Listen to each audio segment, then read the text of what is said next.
faculty, and distinguished guests. You know, the only thing better than completing high school is the chance to convey the entire experience to a captive audience through a lengthy speech comprised of highly personal anecdotes.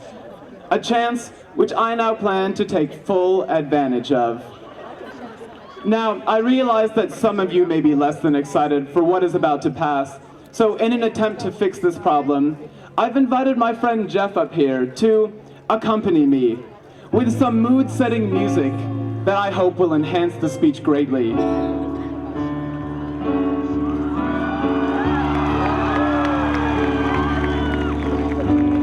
Relaxing, isn't it?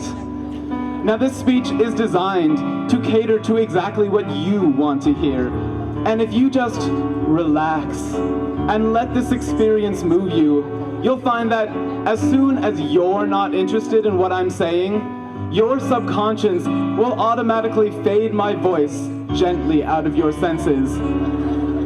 Time will fly by for you, and you may even slip in and out of consciousness as you are left to relax with the soothing sounds of the keyboard.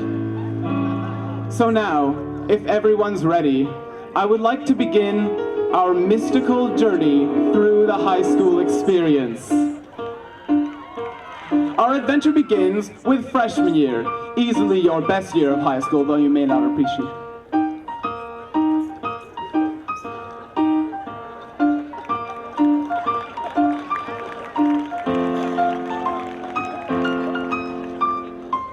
Finding a date to homecoming is easy, but if you sweat as much as I do, let me tell you that it can be better. That's when I realized that everyone else's bodies were changing too, and I didn't have to be embarrassed about what was happening to me. That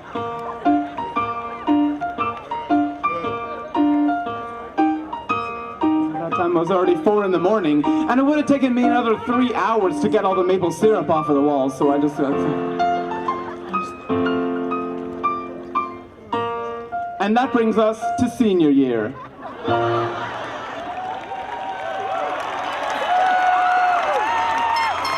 Now, don't worry, your senior year of high school will be much simpler than the previous 3 because you'll pretty much be checked out most of the time. But there is one little thing you should get out of the way before you stop caring. And I think I can best describe how that feels with this metaphorical story. Let's say you're a single guy, and you decide it's time to start thinking about getting married. But you're still young, you don't want to rush into anything, so you spend years searching for the perfect girl. Every chance you get, you travel all over the country just to meet new people. Some you like more than others, some are too nerdy, some party too much, but finally, after all your searching, you think you found the perfect one. Oh, she's incredible. She's fun, smart, sexy, everything you wanted in a woman. You decide to propose, but you'll only get one shot and you can't screw it up. So you spend months agonizing over how you're gonna do it, what you're gonna say to her. You set a deadline for yourself so that you can't put it off forever. And as the deadline approaches, you begin to get more nervous. Are you good enough? She can perform well and get good marks, but is that all she wants? Does she need a man who can lead? Oh, maybe you should have volunteered to coordinate that project last week. Does she want a man who can show compassion? Maybe you should have done more community service. And maybe when that old woman asked you to help her cross the street, you shouldn't have tricked her and laughed. Oh, it feels like everything you've been doing in your entire life has been leading up to this moment. Finally, the deadline is here. Oh, you're so nervous. You're sweating all over her. It's like there's ivy around your neck. She's way out of your league. Is the ring big enough? Is it too late to go back? How many mistakes have you made so far? Can a public institution funded by a state government that's billions of dollars in debt really provide same level of education as overpriced private school?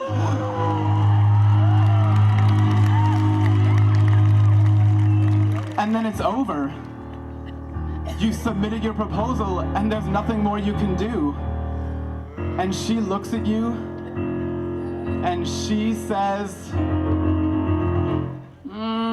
let me get back to you in like 4 months. That's pretty much what applying to college is like. And you know what sucks the most about it? She'll probably say no. But guess what you didn't tell her? You proposed to like hella backup chicks just in case she rejected you. And they're all begging you to come marry them instead. So suck it. at Yale, I could never have married a smoker anyway. All right, now that we've completed high school, it's time to start thinking about the future. You know, a lot of people tell me that in 20 years, I'm gonna go to a high school reunion and I'm gonna laugh at how stupid I was as a teenager. I'd say that sounds like a pretty good plan because as teenagers, we've had to put up with a lot of ridiculous stuff to get to where we are today. And as adults, we're gonna have to put up with a lot more ridiculous stuff to get to where we will be in 20 years. And that's been true for every generation. And I think the most important thing we can learn from that is things just don't always make sense. Like, for example, if a couple random guys give this really weird speech at your high school graduation that you didn't get at all, maybe it was just a dumb speech that wasn't meant to be taken seriously. Or maybe they were trying to say that life is ridiculous and that being able to make a fool of yourself in front of a lot of people and then laugh about it is a great skill that's vital for success in all fields of life.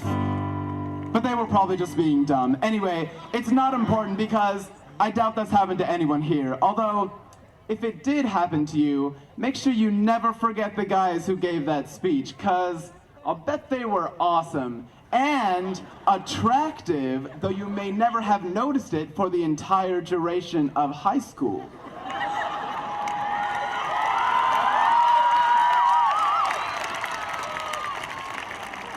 Just a thought. All right, I guess that pretty much sums up everything I have to say. The only thing left is congratulations to the Mountain View High School class of 2008 and to everyone who helped us get here. I look forward to laughing with all of you about this in 20 years. Thank you.